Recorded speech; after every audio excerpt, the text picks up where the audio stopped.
Mi propio hijo quería matarme, y lo supe porque encontré las pruebas en su teléfono, conversaciones completas, búsquedas en internet, fechas, métodos.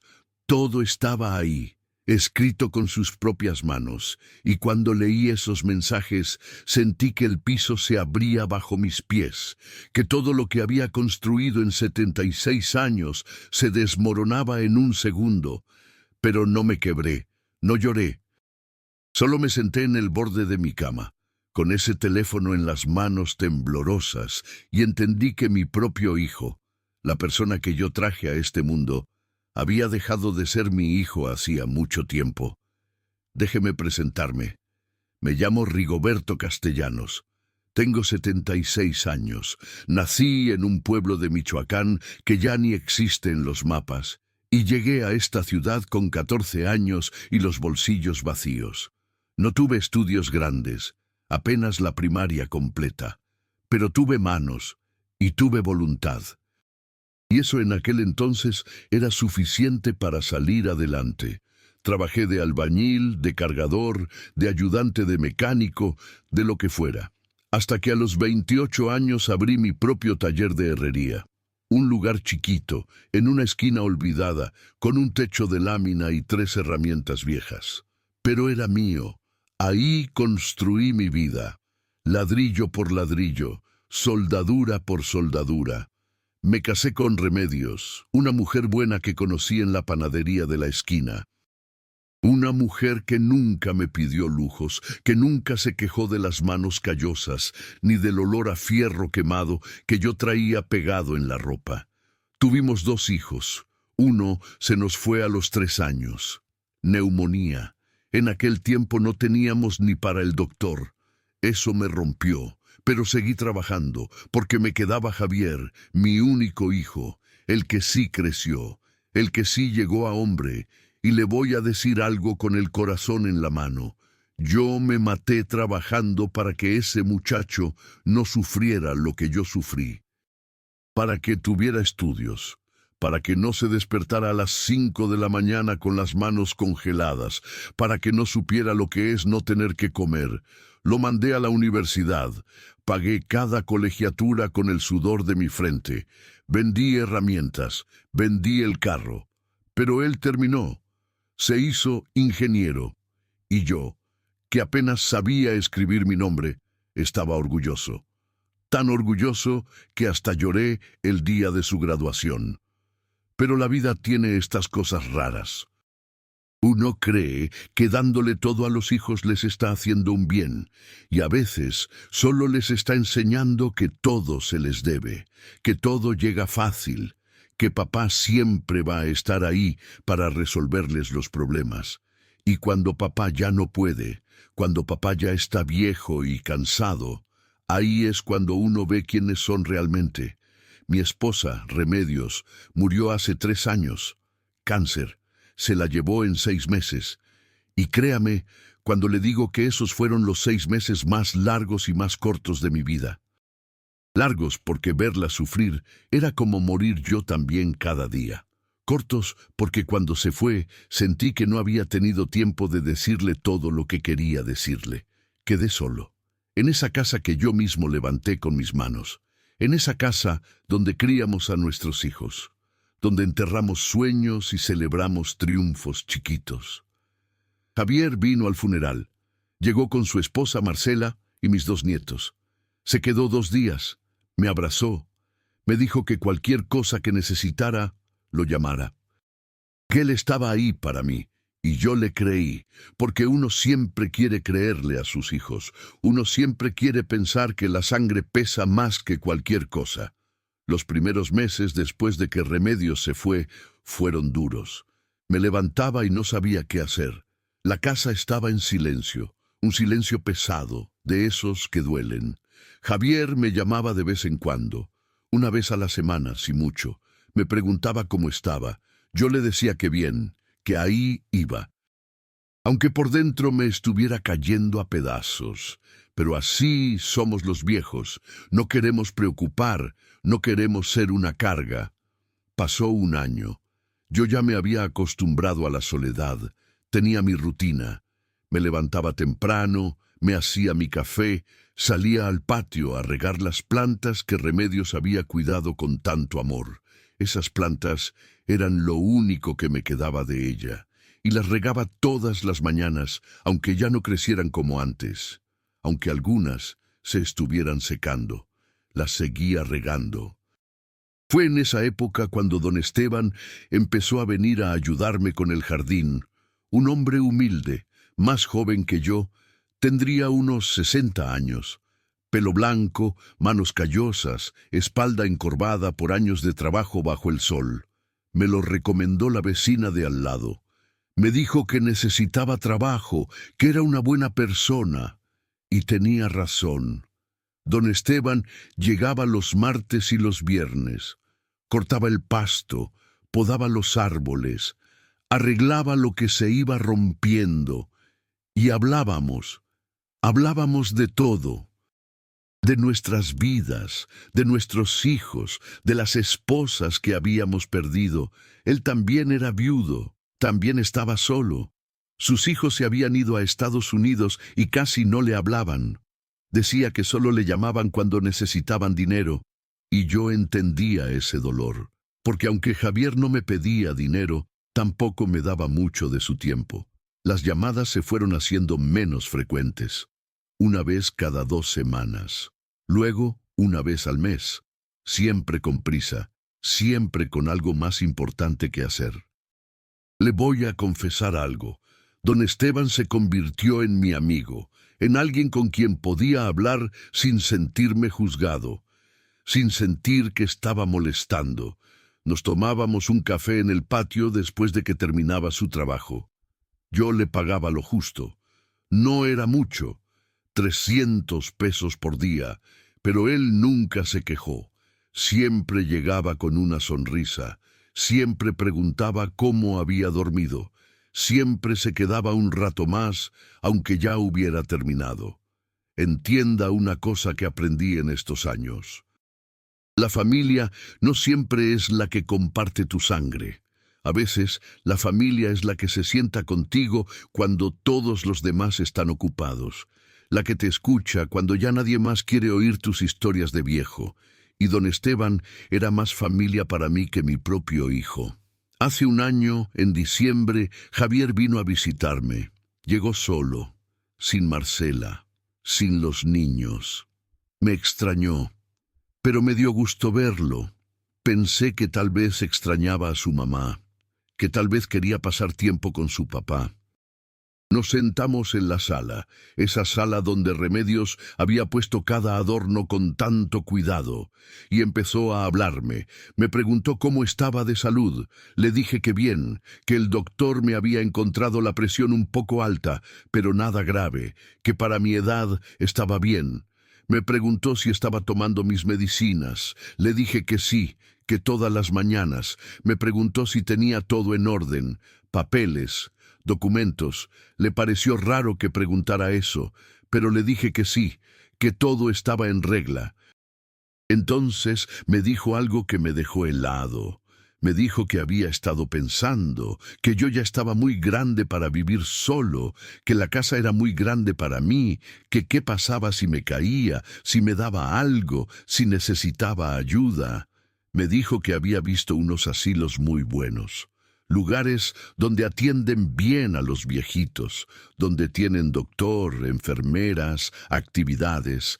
Me dijo que había uno que se llamaba Jardines del Atardecer, que quedaba cerca de donde él vivía, que podría visitarme seguido. Me quedé callado. Lo miré fijo.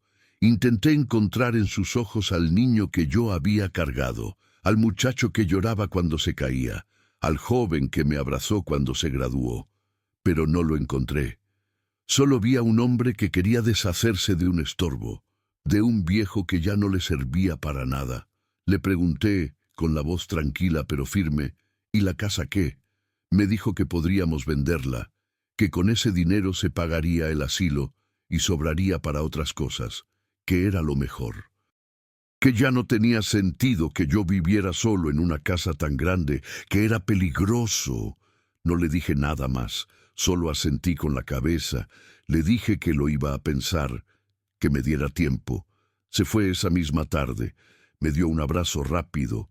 Me dijo que lo pensara bien, que era por mi bien. Y se fue. Esa noche no dormí. Me quedé sentado en mi sillón, mirando las paredes de esa casa. Esa casa que yo levanté con mis propias manos. Esa casa donde nacieron mis hijos, donde murió mi esposa. Esa casa que era lo único que me quedaba de una vida entera de trabajo. Y mi hijo quería que la vendiera, que me fuera a un asilo, a esperar la muerte rodeado de desconocidos. Y le digo con el corazón en la mano. Algo se rompió dentro de mí esa noche. No fue rabia, no fue tristeza, fue otra cosa. Fue la aceptación de que mi hijo ya no me quería, de que yo ya era un estorbo, un problema que resolver. Los siguientes meses fueron extraños. Javier empezó a venir más seguido. Una vez cada 2 semanas, siempre con la misma conversación. El asilo, la casa, que ya lo pensara, que era lo mejor, y yo siempre le decía lo mismo, que lo estaba pensando, que le daría una respuesta pronto. Pero por dentro yo sabía que nunca iba a irme de esa casa, que me iban a sacar de ahí con los pies por delante, pero no antes. Fue en marzo cuando las cosas empezaron a ponerse más raras. Javier llegó un sábado por la mañana, traía unos papeles, me dijo que eran para agilizar lo del asilo, que solo necesitaba mi firma, que era un trámite, nada importante. Los miré, no entendí mucho, letras chiquitas, términos legales. Le dije que los iba a revisar con calma, que me los dejara. Se puso nervioso, me dijo que no había nada que revisar, que confiara en él, que era su papá. Ahí fue cuando supe que algo no estaba bien, porque un hijo que te quiere no te apura a firmar papeles que no entiendes. No se pone nervioso cuando le dices que los vas a revisar. Le dije que no iba a firmar nada sin leerlo bien. Se fue enojado, cerró la puerta con fuerza y yo me quedé ahí, con esos papeles en las manos. Al día siguiente se los llevé a don Esteban. Le pedí que me ayudara a entenderlos. Él tampoco sabía mucho de esas cosas, pero me dijo que mejor fuéramos con un licenciado. Y así hicimos. Fuimos al centro, a una notaría. Le pagué 200 pesos a un pasante para que me explicara qué decían esos papeles, y lo que me dijo me heló la sangre. No eran papeles para el asilo, eran papeles para transferir la propiedad de la casa a nombre de Javier. Si yo firmaba eso, la casa ya no sería mía, sería de él, y yo no tendría nada. Solo quedaría a su merced, a que él decidiera qué hacer conmigo. Salí de esa notaría con las piernas temblando. Don Esteban me agarró del brazo. Me preguntó si estaba bien. Le dije que sí, pero no estaba bien. Estaba destrozado. Mi propio hijo me quería quitar mi casa. Me quería dejar sin nada. Y todo con una firma, con un engaño. Esa noche llamé a Javier, le dije que había revisado los papeles, que no iba a firmar. Se quedó callado. Luego me preguntó quién me había ayudado a revisarlos. Le dije que eso no importaba, que yo no era tan tonto como él creía. Me dijo que estaba cometiendo un error, que él solo quería ayudarme, que yo ya no estaba bien de la cabeza para tomar decisiones. Le colgué. Y lloré. Lloré como no había llorado desde que se murió Remedios. Pasaron 2 semanas. Javier no me llamó. Yo tampoco lo llamé. Fue el silencio más largo que habíamos tenido. Y en ese silencio yo empecé a darme cuenta de muchas cosas. De señales que había ignorado. De comentarios que había dejado pasar. De miradas que no había querido ver. Un martes por la mañana, don Esteban llegó como siempre. A las 9 en punto. Traía su machete, su rastrillo, sus herramientas viejas. Nos tomamos el café, hablamos del clima, de las plantas, de la vida. Y entonces me dijo algo. Me dijo que el día anterior había visto a Javier, que estaba fuera de la casa en su carro, hablando por teléfono, que se había quedado ahí como media hora, que luego se fue, pero que le había parecido raro. Le dije que tal vez había venido a verme y se arrepintió. Pero don Esteban negó con la cabeza. Me dijo que no parecía eso, que parecía que estaba vigilando, esperando algo, y esas palabras se me quedaron dando vueltas en la cabeza todo el día. Esa noche, como a las 8, sonó mi teléfono. Era Javier. Me dijo que necesitaba hablar conmigo, que iba a venir el viernes, que era importante. Le dije que estaba bien, que lo esperaba. Colgué, y algo en mi estómago me decía que algo malo iba a pasar. El viernes llegó. Javier apareció como a las 11 de la mañana. Traía una bolsa de la farmacia. Me dijo que me había traído mis medicinas, que había ido a surtir la receta.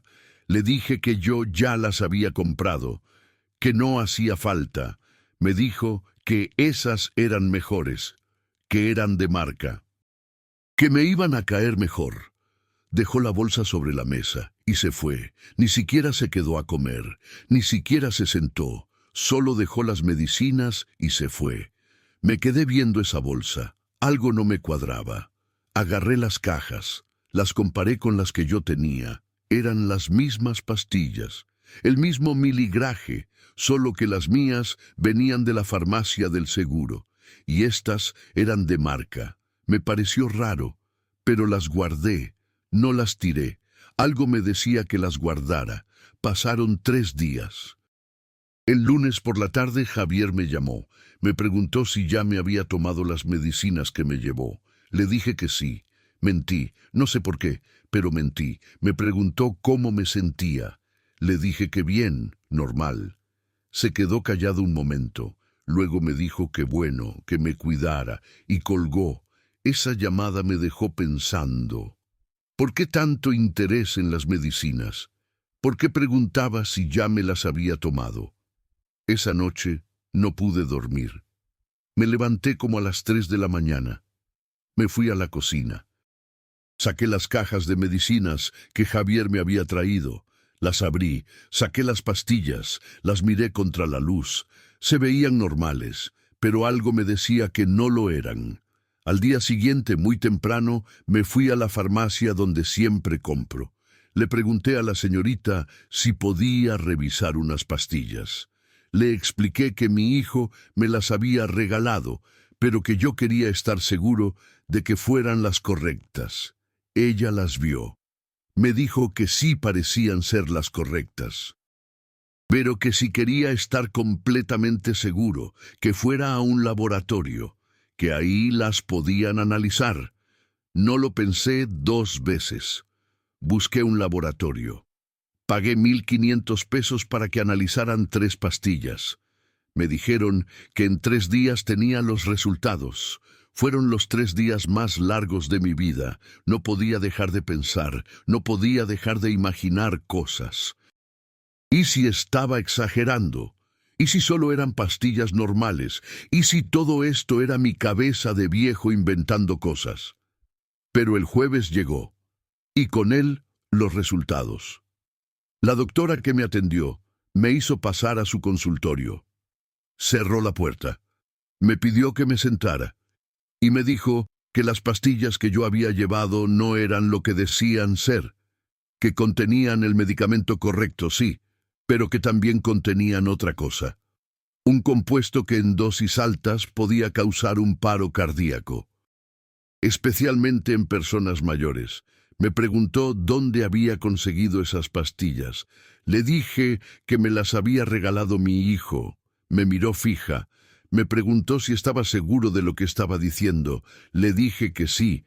Me dijo que eso era muy grave, que debía ir a la policía, que eso era intento de homicidio. Le dije que lo iba a pensar. Salí de ahí con el papel de los resultados en la mano, con las piernas temblando, con el corazón roto en 1000 pedazos. Mi hijo me quería matar, mi propio hijo. El que yo había cuidado, el que había alimentado, el que había educado con el sudor de mi frente, me quería matar para quedarse con mi casa, para deshacerse de mí. No fui directo a casa. Me senté en una banca del parque. Me quedé ahí viendo a la gente pasar. Viejitos paseando con sus nietos, familias comiendo helado, parejas caminando de la mano, y yo ahí, con la prueba de que mi único hijo me quería muerto. Cuando llegué a casa, ya era de noche. Entré, cerré la puerta, me senté en mi sillón y lloré. Lloré como nunca había llorado, no por miedo, no por rabia, lloré por la decepción, por el dolor de saber que el hijo que yo amaba no existía, que tal vez nunca existió, que yo me había inventado un hijo bueno en mi cabeza, cuando la realidad era otra. Al día siguiente, el viernes, don Esteban llegó como siempre. Me vio la cara, me preguntó qué pasaba, y le conté todo.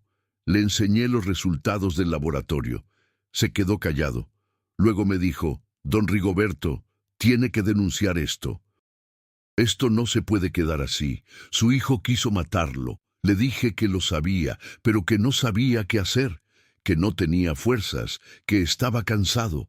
Don Esteban se sentó a mi lado, me puso la mano en el hombro y me dijo algo que nunca voy a olvidar. Me dijo, usted no merece esto. Usted es un hombre bueno, trabajó toda su vida, cuidó a su familia, y si su hijo no lo valora, hay gente que sí. No se rinda, defiéndase. Y tenía razón, yo no podía quedarme de brazos cruzados. No podía dejar que Javier se saliera con la suya, porque si no hacía nada, él lo iba a intentar otra vez, y otra, hasta que lo lograra. Esa misma tarde fui a ver a un licenciado, un abogado penalista que me recomendó el vecino de enfrente. Le conté todo, le enseñé las pastillas, los resultados del laboratorio. El abogado me escuchó con atención. Me dijo que tenía un caso fuerte, que debía ir a la policía, pero antes me recomendó algo. Me dijo que buscara más pruebas. Que si Javier había planeado esto, debía haber más evidencia, mensajes, llamadas, algo. Y entonces me acordé del teléfono. Javier siempre dejaba su teléfono en la mesa cuando venía. Una vez se le olvidó, me lo dejó una tarde completa, y yo se lo guardé. Se lo devolví al día siguiente, pero en ese momento no le di importancia. Ahora sí. Le pregunté al abogado cómo podía revisar el teléfono de Javier sin que él se diera cuenta. Me dijo que legalmente no podía, pero que si el teléfono caía en mis manos de forma accidental y yo veía algo que me pusiera en riesgo, nadie me podía culpar por defenderme. Entendí el mensaje. Esperé. Tuve paciencia. Y el martes de la siguiente semana, Javier vino otra vez. Llegó de sorpresa, como a las 7 de la noche. Traía otra bolsa de la farmacia, otras medicinas. Me dijo que las anteriores se me habían acabado rápido, que ahí traía más. Las dejó sobre la mesa, se fue al baño y dejó su teléfono en la sala. Junto a las llaves del carro, no lo pensé, agarré el teléfono, lo desbloqueé, sabía la contraseña. Era la fecha de cumpleaños de Remedios, mi esposa. Qué irónico. Entré a sus mensajes y lo que vi me destrozó. Había una conversación con Marcela, su esposa. Ella le preguntaba, ¿ya le diste las pastillas? Él respondía, sí, esta tarde. Ella decía, ¿cuánto crees que tarde? Él respondía, el doctor dijo que con 3 o 4 dosis sería suficiente, que parecería un paro cardíaco natural. Nadie sospecharía. Ella decía, ¿y la casa? Él respondía, en cuanto se muera, tramitamos todo, la vendemos rápido. Con eso pagamos las deudas y nos sobra. Seguí leyendo. Había más mensajes de semanas atrás, planeando todo, buscando doctores que les vendieran las pastillas, calculando cuánto valía la casa, dividiendo el dinero, como si yo ya estuviera muerto, como si yo no fuera nada. Y entonces vi algo más. Había mensajes con otra persona, un número que no tenía nombre. Javier le decía, ya está todo listo, en 2 semanas debe pasar. El otro respondía, perfecto, cuando tengas el dinero me pagas lo que me debes, no quiero más excusas. Javier respondía, tranquilo, Vas a tener tu dinero. Mi hijo tenía deudas, deudas grandes, y yo era su solución. Matarme, heredar, pagar, así de simple, así de frío. Escuché que jalaban la cadena del baño. Rápido le tomé fotos a las conversaciones con mi teléfono viejo. Cerré todo. Dejé el celular donde estaba. Me senté. Respiré hondo. Javier salió del baño. Me preguntó si estaba bien. Me veía pálido, dijo. Le dije que sí, que solo era el cansancio. Se despidió. Me dijo que me tomara las medicinas, que era importante, que no me las saltara. Le dije que sí. Me abrazó y se fue. Cerré la puerta con llave, me recargué contra ella y vomité del asco, del dolor, de saber que mi hijo me acababa de abrazar después de planear mi muerte. No dormí esa noche, no pude. Me quedé sentado con mi teléfono viejo en las manos, viendo las fotos de esas conversaciones, leyéndolas una y otra vez, como si leerlas muchas veces las fuera a hacer menos reales, pero no. Seguían ahí, cada palabra, cada plan, cada traición. A las 6 de la mañana del miércoles llamé al abogado. Le dije que tenía las pruebas, quedamos de vernos a las 10. Llegué puntual, le enseñé todo, las fotos, los mensajes, los resultados del laboratorio, las pastillas, todo. El abogado se quedó callado un rato largo. Luego me dijo: «Don Rigoberto, esto es gravísimo. Su hijo y su nuera conspiraron para asesinarlo. Tenemos que ir a la policía ahora mismo». Fuimos, presenté la denuncia formal, me tomaron declaración. Les di todas las pruebas, les di las pastillas, les di los resultados del laboratorio, les mostré las fotos de las conversaciones. Me preguntaron si estaba seguro de querer proceder, si entendía que mi hijo podía ir a la cárcel. Les dije que sí, que estaba seguro, porque prefería tener un hijo vivo en la cárcel que estar yo muerto bajo tierra.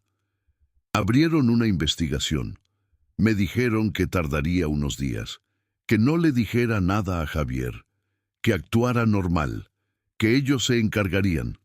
Me dieron una orden de protección y me mandaron a casa. Los siguientes 4 días fueron los más largos de mi vida. Javier me llamó 2 veces. Me preguntó si me estaba tomando las medicinas. Le dije que sí. Me preguntó cómo me sentía. Le dije que bien. Cansado, pero bien. Me dijo que eso era normal, que las medicinas a veces cansaban al principio.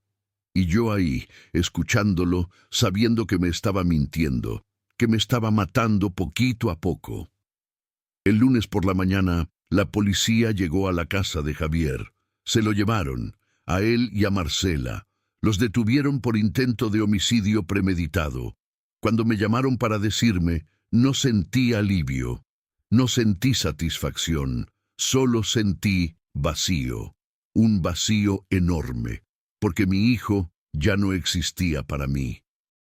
La noticia salió en el periódico local. Hijo intenta envenenar a su padre por herencia. Los vecinos empezaron a hablar. Algunos me buscaron. Me preguntaron si era cierto. Les dije que sí. Otros me evitaban, como si yo tuviera la culpa, como si yo hubiera hecho algo malo. Don Esteban siguió viniendo, todas las semanas. Nunca faltó. Me decía que no estaba solo, que él iba a estar ahí, y lo estuvo. Cuando yo no tenía ganas ni de levantarme, él llegaba, me hacía café, se sentaba conmigo. Me dejaba hablar, o me dejaba estar en silencio, lo que yo necesitara. 2 semanas después del arresto, el abogado me llamó. Me dijo que Javier y Marcela habían confesado, que habían aceptado los cargos, que iban a ir a juicio. Me preguntó si quería estar presente. Le dije que no quería verlos, que con saber que pagarían por lo que hicieron era suficiente. El juicio duró 3 meses. Al final, Javier fue sentenciado a 12 años de prisión, Marcela a 8. Por conspiración para cometer homicidio, por intento de asesinato, por fraude, todo quedó registrado, todo quedó en su expediente, y ellos quedaron marcados para siempre. Mis nietos, los hijos de Javier, se fueron a vivir con los papás de Marcela. No los he vuelto a ver. Tal vez cuando crezcan entiendan, tal vez no. No lo sé, y duele mucho, pero no podía hacer otra cosa. Después de todo eso, me senté con el abogado. Le pregunté qué pasaba con mi testamento, con mi herencia.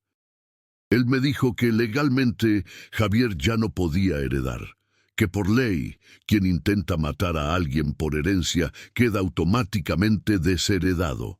Me preguntó si tenía otros familiares.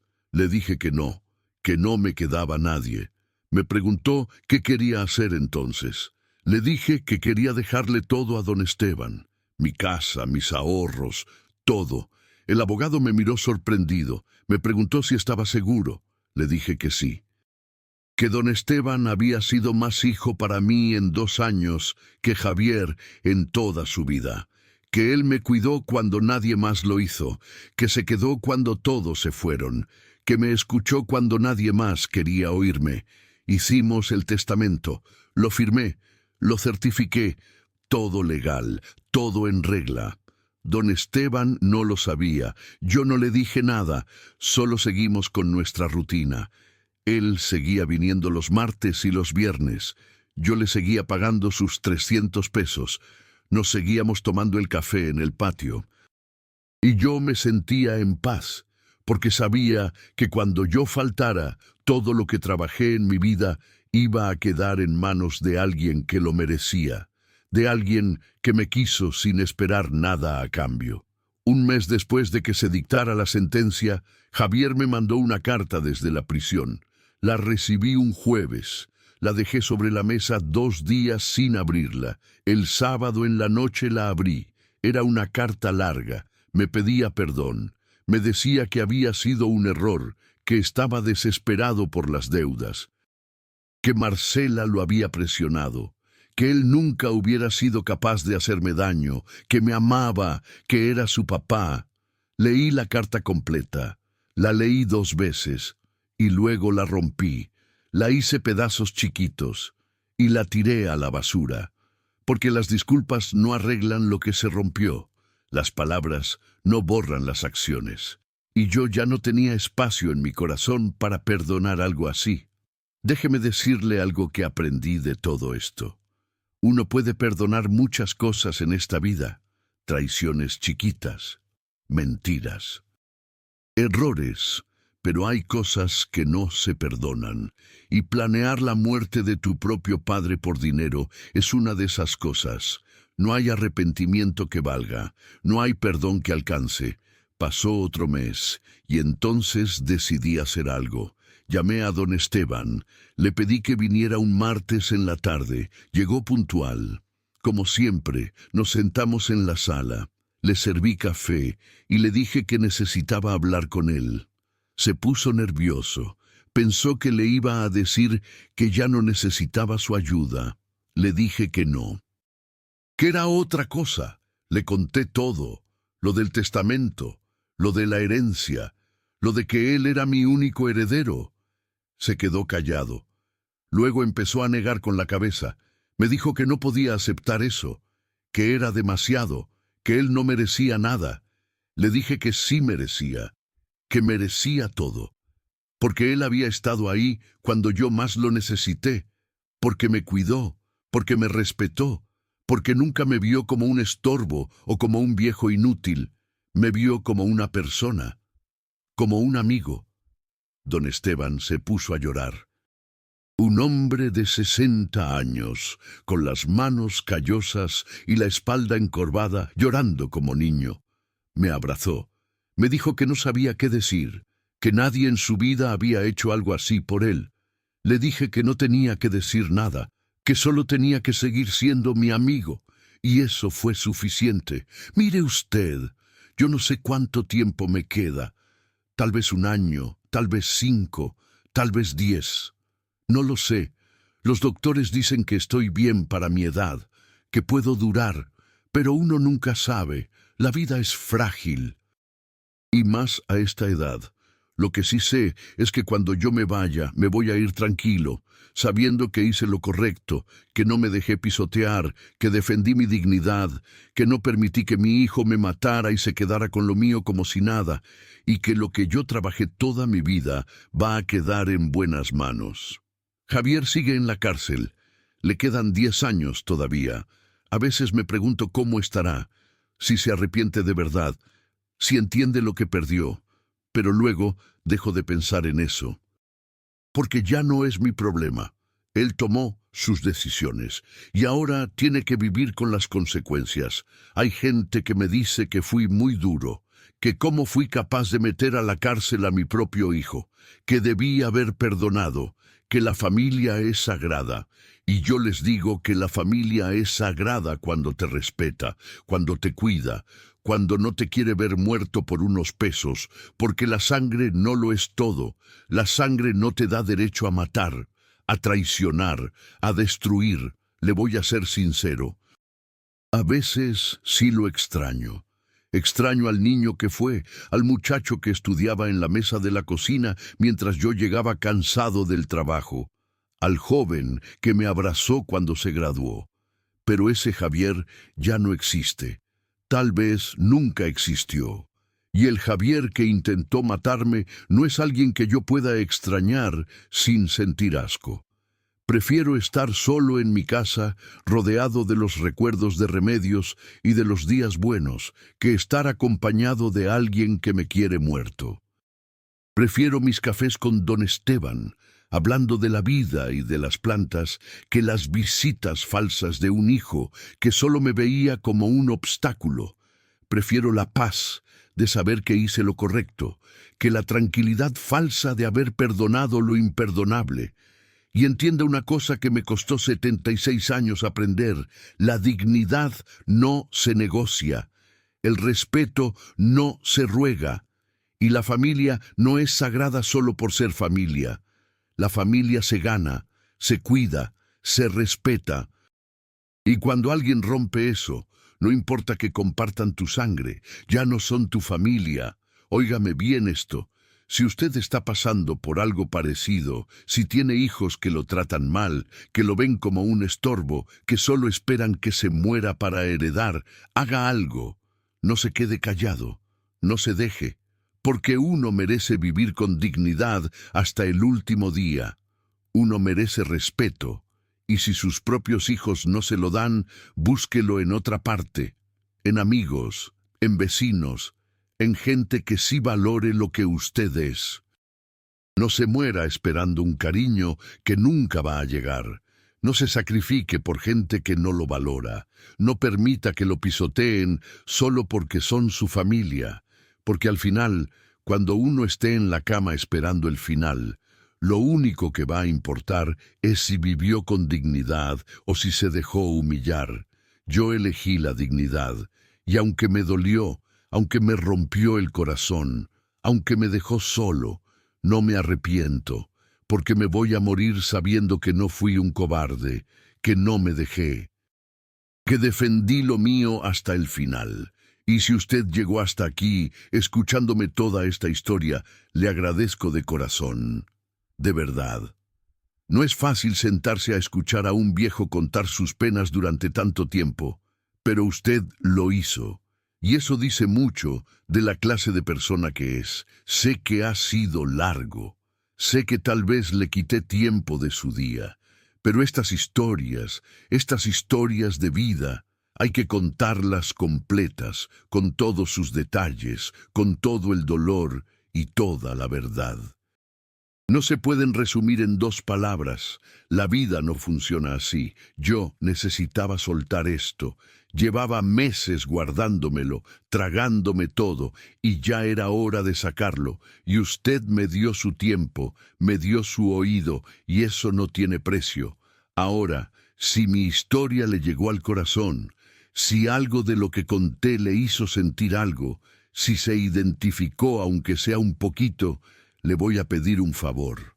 Ahí abajito, donde está el video, va a haber una manito hacia arriba. Eso es el me gusta. Solo tiene que tocarla, darle un toquecito nada más. Ese botoncito ayuda a que mi historia llegue a más personas que tal vez están pasando por lo mismo que yo pasé. Personas que necesitan saber que no están solas, que hay otros que también tuvieron que poner límites, que también tuvieron que elegir su paz antes que la comodidad de otros. Es un segundo nomás, un toquecito, pero para mí y para este canal significa mucho. Y si aún no está suscrito a este canal, le pido que se suscriba. Es fácil, se lo prometo. Abajo del video hay un botón que dice suscribirse. Solo tiene que presionarlo. Eso es todo. ¿Y para qué suscribirse?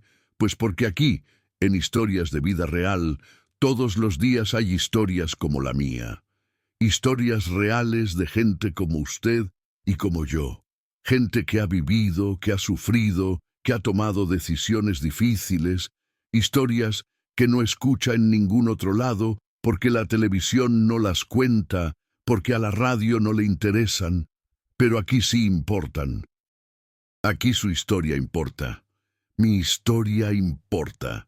Y la historia de todos los que hemos tenido que poner límites para sobrevivir, esa también importa.